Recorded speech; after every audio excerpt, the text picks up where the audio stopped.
Welcome to Ask an Attorney. My name is Peter Morgan. I'm a residential closing attorney here in Charlotte, North Carolina, and this message is being brought to you by Morgan Law. Today I'm going to speak with you a little bit about bringing cash to close on your purchase of a residential property.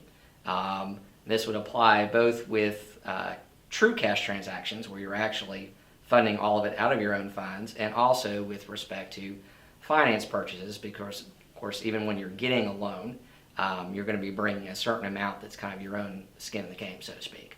So our office actually works with a lender, if there is one, or just with the agents involved, to arrive at the appropriate amount of money that you as the buyer need to bring at the time of closing, what we call the cash to close.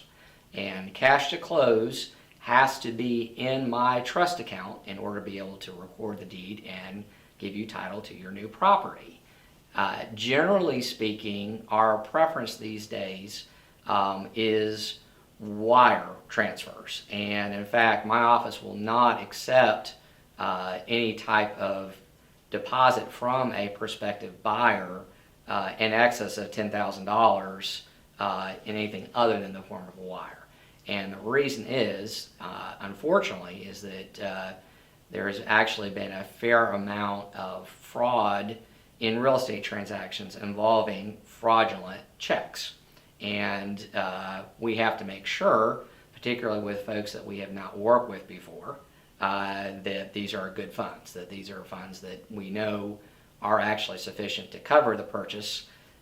Because if they are not, I actually am personally responsible for reimbursing my own trust account for any funds that are not there. So you can be very certain I want to make 100% sure those are good funds.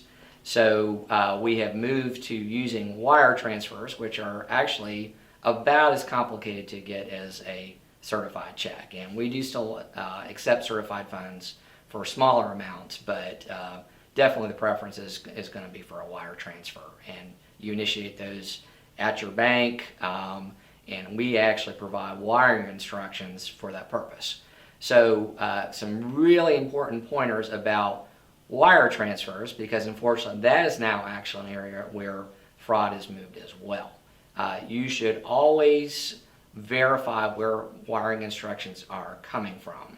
I would personally never rely upon wiring instructions that are coming from any source other than the closing attorney's office. They really should be sent directly to you, and you should always be extremely cautious if you are somehow notified during the course of a transaction that the wiring instructions for a law firm have changed. That is highly unlikely and almost certainly a fraud. And I, in fact, have specific disclosures to my clients that if you are told during the course of a real estate transaction that my instructions have changed, that is not true. So to protect yourself, please, please, please always call the law firm that is handling your closing transaction if you have any questions about whether or not wiring instructions are legitimate.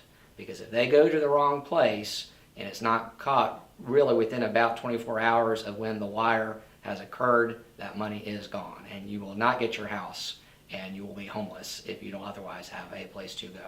So it's extremely important to make sure that you have verified where those funds are going. Now, if you are the seller on a real estate transaction, wires are also often important. It has become much more common these days for sellers to receive their proceeds by wire transfer rather than picking up a check. And I personally, as part of my practice, don't charge anything for that, although the recipient bank may sometimes charge the seller for receiving a wire. I still think it's far preferable for any size amount of money. Now, the important thing about seller wires is we can no longer accept wire instructions by any method other than somebody personally presenting them to us. If I don't get it that way, it's be very rare that I ever allow a wire to go out. Because believe it or not, that is also an area where fraud is now entered into the picture. There are actually people out there who are posing as real estate agents who are actually sending in changes to wiring instructions during the middle of a transaction. And there are actually some closing firms out there who've wired sales proceeds to the wrong place in reliance on those fraudulent instructions. So just bear that in mind, that if you are going to be selling a piece of real property here in North Carolina and you would like your sales proceeds wired, you really need to be aware of that at the time of closing and give those instructions directly to the attorney handling the transaction. That way they have 100% confidence that that money is getting to the place where it belongs. So again, I am attorney Peter Morgan, and we have been talking today about handling cash going in and out of residential purchase transactions. And I hope you've enjoyed the presentation, and I look forward to speaking with you again soon.